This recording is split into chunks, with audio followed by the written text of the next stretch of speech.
A wrist injury results when the soft tissue around the bones of the wrist have been torn, stretched, or bruised. This is usually the result of some type of trauma, such as a fall. The severity of a wrist injury can vary from a minor injury with a few torn fibers to a severe injury where the joint may be unstable. There is usually some degree of swelling with a wrist injury. This is caused by damaged blood vessels and inflammatory proteins that surround the injury.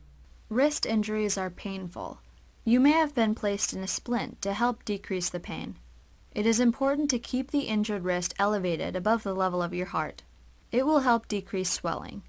Elevation is important for the first few days. Also, ice the area for the next 2 to 3 days. Apply an ice pack over the wrist for 20 minutes several times a day. Depending on the severity, surgery may be required. This may not always be determined in the emergency department. Sometimes there may be a fracture which is not initially noticed with a wrist injury. Therefore, it is important that you have close follow-up with your primary doctor.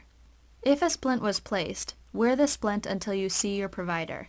If you feel the splint is too tight or is interfering with your circulation, you may loosen it. You may have been prescribed medications for pain. If so, take the medications as directed.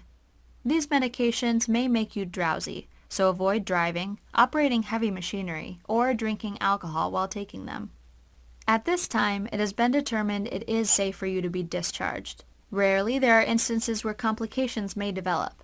Therefore, it is important to return to the emergency department for any of the following: increased swelling, pain worsens or does not improve, fever, arm or hand becomes numb, tingly, cold, or weak, difficulty moving your fingers, your condition worsens, new symptoms develop.